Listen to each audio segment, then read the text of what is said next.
Hello students, good morning. मैं अभिषेक आप सभी का अपने परिवार हैप्पी मैथ स्टडी में हार्दिक स्वागत करता हूं। स्टूडेंट्स ध्यान दीजिएगा, क्लास 10th वाले आप लोगों को आज हम पढ़ाएंगे प्रश्नावली 1.3। ध्यान दीजिएगा, हमारा 1.2 पिछली क्लास में पूरा हो गया था। आज हम आप लोगों को बताएंगे प्रश्नावली 1.3। चलिए देखिए, सबसे पहले शुरुआत करते हैं। सबसे पहला क्वेश्चन, बहुविकल्पीय प्रश्न।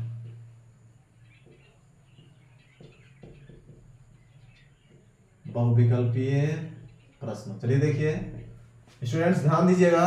सबसे पहला क्वेश्चन दिया गया है, शून्येतर परिमेय संख्या और एक अपरिमेय संख्या का गुणनफल होता है। सबसे पहला क्वेश्चन, शून्येतर परिमेय संख्या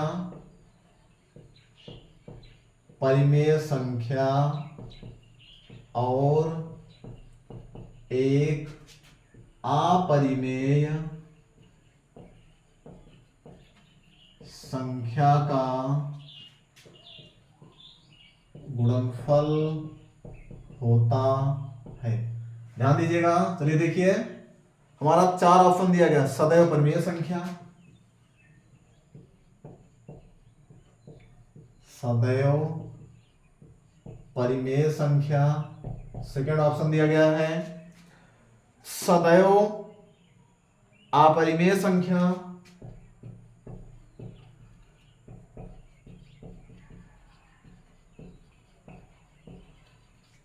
सदैव अपरिमेय संख्या। फिर दिया गया है परिमेय या अपरिमेय संख्या, परिमेय या अपरिमेय संख्या। फिर चौथा ऑप्शन दिया गया है 1। चलिए देखिए स्टूडेंट्स ध्यान दीजिएगा, शून्येतर का मतलब होता है शून्य के अलावा। शून्येतर परिमेय संख्या का मतलब होता है शून्य के अलावा। शून्य के अलावा कोई भी परिमेय संख्या ले लिया जाए और एक अपरिमेय संख्या ले लिया जाए और दोनों का गुणनफल क्या होगा इसमें से। चलिए, शून्य के अलावा आप लोग कोई भी परिमेय संख्या ले लीजिए, 1 2 3 4 5 6 7 8 या 1/2 2/4 4/6 कुछ भी ले लीजिए। कोई भी परिमेय संख्या ले लीजिए जिसको हम लोग p/q बना सकें, वही परिमेय संख्या होती है। चलिए हम लोग ले लेते हैं, कुछ भी ले लेते हैं। मान लीजिए हम ले लिए 1/2, ये परिमेय संख्या हो गया, और एक अपरिमेय संख्या लेना है और √3 ले लिए। दोनों का गुणा कर लीजिए, √3 का अंदर √3 अपान 2 का अंदर 2। अब देखिए दोनों का गुणनफल क्या आ रहा है, हमारा अपरिमेय आ रहा है। हमेशा अपरिमेय आएगा, ध्यान दीजिएगा। किसी परिमेय और किसी अपरिमेय संख्या का गुणनफल हमेशा अपरिमेय आएगा, बस वो संख्या शून्य ना हो, बस ध्यान दीजिएगा। इसमें पूछा है शून्येतर। शून्येतर का मतलब शून्य के अलावा, शून्य के अलावा कोई भी परिमेय संख्या हो और एक दूसरी अपरिमेय संख्या हो तो उसका गुणनफल हमेशा अपरिमेय ही होता है। कुछ ले लिया जाए, मान लीजिए 5 ले लिए, एक संख्या ये परिमेय संख्या है, 5 ले लिए, ये परिमेय है।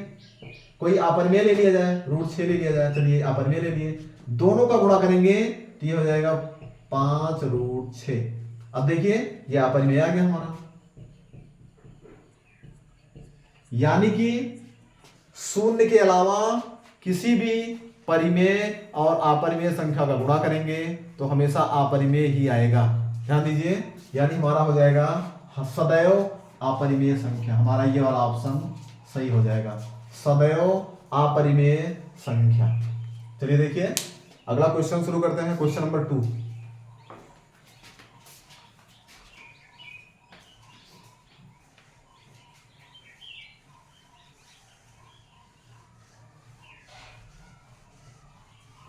स्टूडेंट्स ध्यान दीजिए, अब हमारा इसमें केवल एक ही बहुविकल्पीय प्रश्न था। अब हमारा शुरू होगा अतिलघु उत्तरीय प्रश्न। अति लघु उत्तरीय प्रश्न, चलिए देखिए ध्यान दीजिएगा। अतिलघु उत्तरीय प्रश्न, सबसे पहला क्वेश्चन, सिद्ध करो कि √5 एक अपरिमेय संख्या है। अतिलघु का सबसे पहला क्वेश्चन, सिद्ध करो कि √5 एक अपरिमेय संख्या है। ध्यान दीजिए, सिद्ध करो कि √5 एक अपरिमेय संख्या है। ध्यान दीजिए स्टूडेंट्स, आपको कोई भी संख्या मिल जाए, √5, √2, √3, √6, √7, कुछ भी मिल जाए, अगर आपसे कह दिया जाए, ध्यान दीजिए, कोई भी अभाज्य संख्या मिल जाए या आपसे कह दिया जाए सिद्ध करिए ये संख्या एक अपरिमेय संख्या है, चलिए देखिए इसी तरह से सारा सवाल लग जाएगा। ध्यान दीजिए, कोई भी संख्या रहेगी, एक आप लोगों को एक संख्या हम बता दे रहे हैं, इसी तरह से आप लोग चाहे जो संख्या सिद्ध कर दीजिएगा। √5, चलिए देखिए, सबसे पहला काम हमसे पूछा है सिद्ध करो √5 एक अपरिमेय है। इसमें अपरिमेय दिया गया है, हम लोग इसको क्या करेंगे, परिमेय मान लेंगे। चलिए देखिए, माना √5 एक परिमेय संख्या है।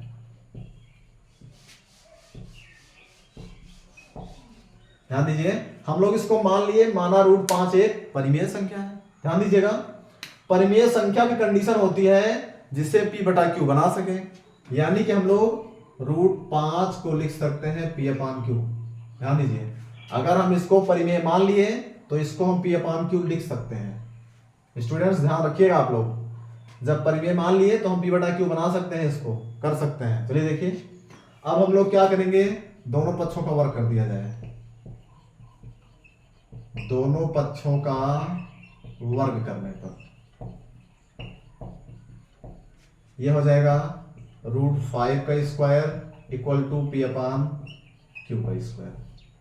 चलिए देखिए, √5 का स्क्वायर करेंगे तो ये हो जाएगा 5 बराबर, इसको करेंगे ये हो जाएगा P² Q²।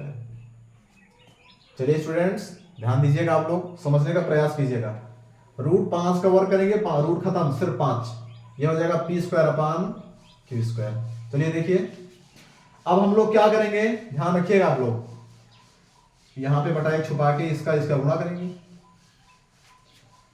लेकिन ये जो Q² है इसमें से सिर्फ एक Q से गुणा करेंगे, एक Q को हम लोग यही रहने देंगे। ध्यान दीजिएगा, ये हो जाएगा 5/1, ये हो जाएगा P² गुणे Q, दो बार लिख लेंगे, एक Q इसके साथ रहेगा, सिर्फ एक Q को इससे गुणा करेंगे, ये हो जाएगा हमारा, ध्यान दीजिएगा, एक Q से गुणा करेंगे, 5Q बराबर P² स्टूडेंट्स उम्मीद है आप लोग समझ गए होंगे। यहां Q² को हम लोग दो बार लिख दिए, Q इंटू Q, सिर्फ एक Q का इधर गुणा करेंगे, 10 गुणा में 5Q, बाकी इसका P² बच जाएगा यहाँ पे। चलिए देखिए, अब आप लोग समझने का प्रयास कीजिएगा। Q एक पूर्णांक होता है, ध्यान दीजिएगा, Q एक क्या होता है, पूर्णांक होता है, और Q का मान, ध्यान दीजिए, किसी भी संख्या को परिमेय संख्या साबित करने के लिए Q का मान किसी भी हालत में शून्य नहीं होना चाहिए। जब आप लोगों को पढ़ाए थे तो हम बताए थे परिमेय संख्या के बारे में, ध्यान दीजिएगा, वे संख्याएं जिन्हें P/Q के रूप में लिख सके, लेकिन Q का मान शून्य नहीं होना चाहिए। P भी एक पूर्णांक होना चाहिए और Q भी एक पूर्णांक होना चाहिए, लेकिन Q शून्य ना हो, नहीं तो अगर Q शून्य हो जाएगा तो हमारा अनंत आ जाएगा। P का मान लीजिए 5 रख दिया जाए और Q का मान शून्य कर दिया जाए, तो शून्य से किसी भी संख्या को भाग देते हैं तो अनंत बन जाता है। यानी Q एक पूर्णांक तो होना चाहिए लेकिन वो शून्य नहीं होना चाहिए, ध्यान रखिएगा। देखिए, यानी ध्यान दीजिए, ये 5 भी एक पूर्णांक है और Q भी एक पूर्णांक है, ध्यान दीजिएगा, ये 5 एक पूर्णांक है और Q भी एक पूर्णांक है। इधर देखिए, इधर संख्या, इधर हमारे पास पूर्णांक बच रहा है, पूर्णांक, इधर क्या बच रहा है, ये हमारा भिन्न है। ध्यान दीजिएगा, हमारे क्वेश्चन में ये आ रहा है पूर्णांक बराबर, इधर भिन्न बच रहा है, भिन्न, ध्यान दीजिएगा, इधर पूर्णांक इधर भिन्न, लेकिन पूर्णांक और भिन्न किसी भी कंडीशन में बराबर नहीं होते हैं। ध्यान दीजिएगा, पूर्णांक और भिन्न बराबर नहीं होते हैं। ये पूर्णांक बच रहा है, ये भिन्न है। हमारा पूर्णांक और भिन्न बराबर आ रहा है, लेकिन पूर्णांक और भिन्न बराबर नहीं होते हैं। पूर्णांक इज नॉट इक्वल टू भिन्न, पूर्णांक भिन्न के बराबर नहीं होता है। हम इसको हल किए, हमारा पूर्णांक बराबर भिन्न आ रहा है, लेकिन पूर्णांक भिन्न के बराबर नहीं होता है। अगर नहीं होता है तो इसका मतलब हम लोग जो माने थे वो गलत मान लिए थे। ध्यान दीजिएगा भाई, हम लोग मान के हल किए इसको तो हमारा आया पूर्णांक बराबर भिन्न, लेकिन पूर्णांक और भिन्न आपस में बराबर नहीं होते हैं।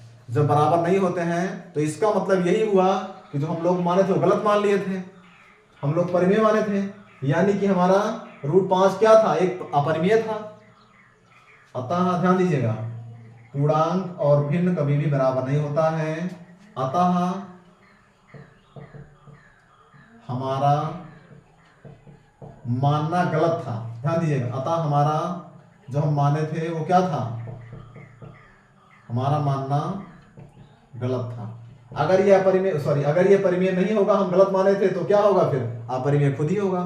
अतः लिख दीजिएगा √5 एक अपरिमेय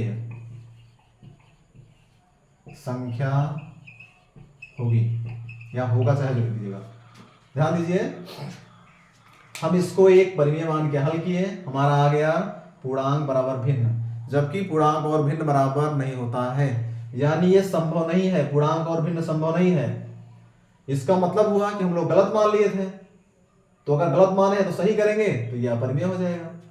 हम लोग परिमेय माने थे यानी गलत हो गया हमारा, तो यानी हमारा √5 क्या हो जाएगा, एक अपरिमेय हो जाएगा। अतः √5 एक अपरिमेय संख्या होगा। आप लोग इसी तरह से हल कर लीजिएगा। √5 चाहे √2 चाहे √3 चाहे √4 जो भी रहे, सॉरी √4 नहीं, √4 परिमेय होता है, √7 √9 कुछ, सॉरी √8 कुछ भी रहेगा, आप लोग इसी तरह से लगा सकते हैं। चलिए देखिए, इसके बाद में अगला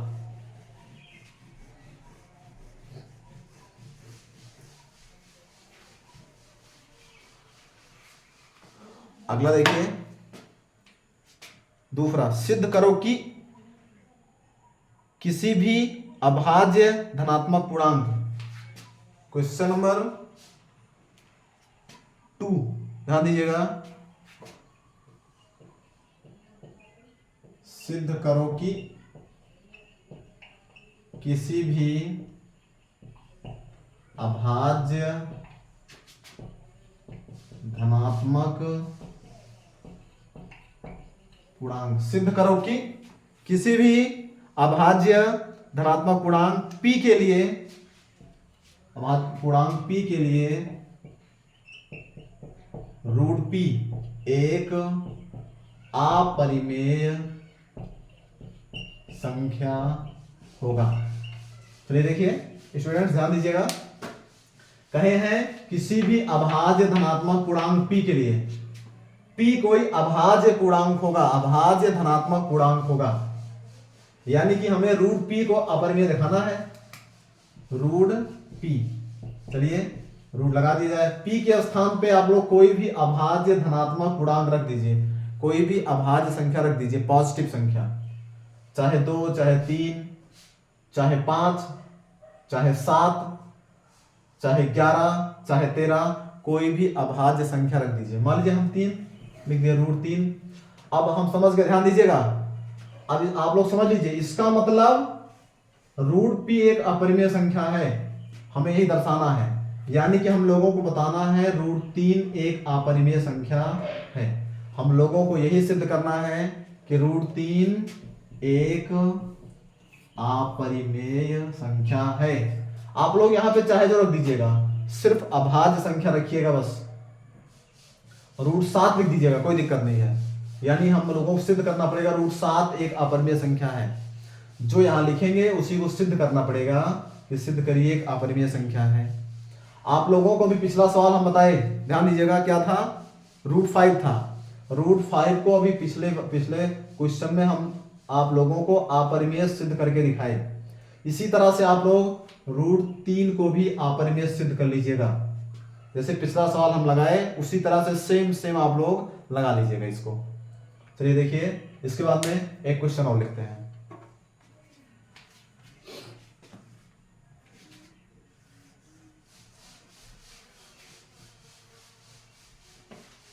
क्वेश्चन नंबर 3, दिखाओ कि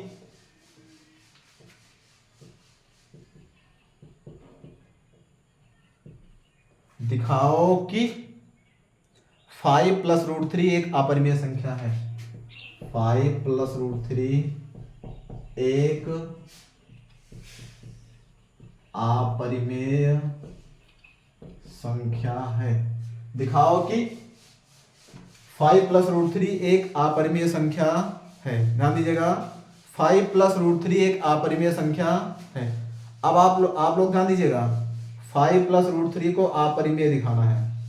चलिए देखिए, हम लोग इसको अपरिमेय दिखाएंगे। थोड़ा सा एक बार इंक हल्का फीकी चल रही है, थोड़ा सा बस।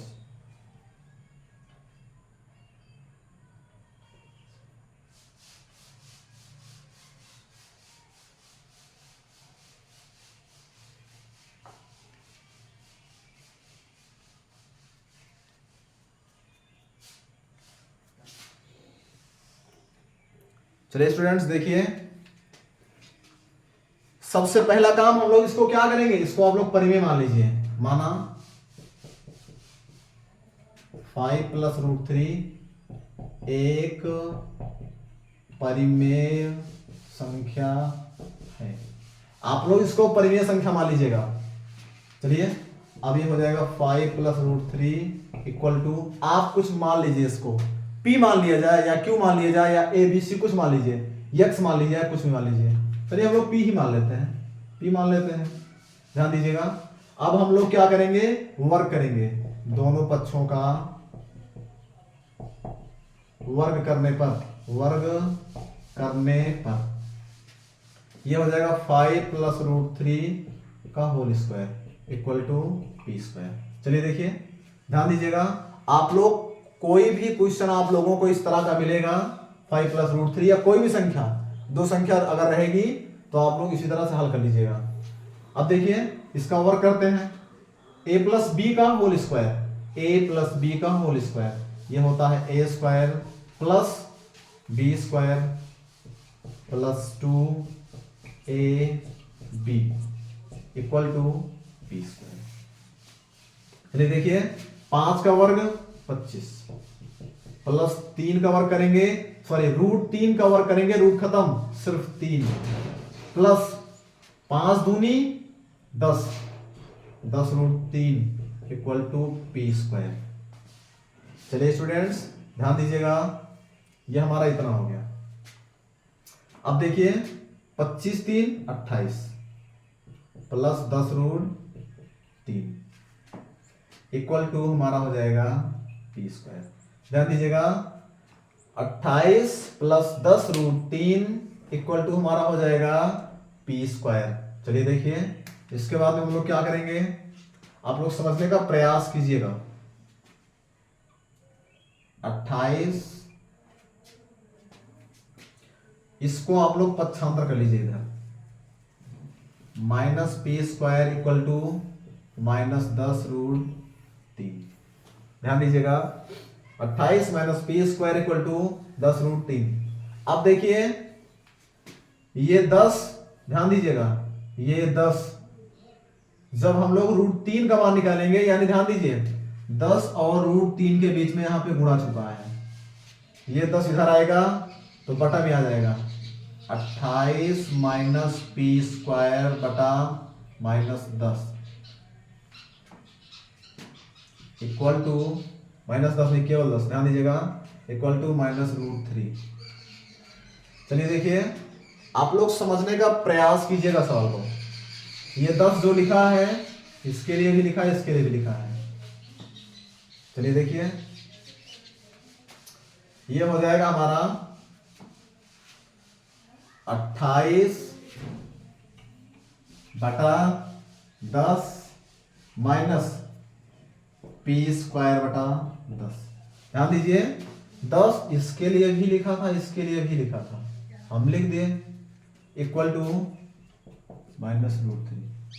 अब ध्यान दीजिएगा, ये हमारा परिमेय है, क्या है ये, परिमेय संख्या। ये हमारा P बटा Q है, यानी ये हमारा परिमेय है। और बराबर के इस तरफ वाला ये हमारा क्या है, ये अपरिमेय है। ध्यान दीजिएगा, बराबर के बाएं तरफ की सारी संख्याएं जो है वो परिमेय है, और बराबर के दाहिनी तरफ क्या है, वो अपरिमेय है। यानी हमारा आ गया परिमेय संख्या बराबर अपरिमेय संख्या। जबकि रियल में परिमेय और अपरिमेय कभी भी बराबर नहीं होता है। ध्यान दीजिएगा, परिमेय संख्या इज नॉट इक्वल टू अपरिमेय संख्या। परिमेय और अपरिमेय कभी भी बराबर नहीं होता है।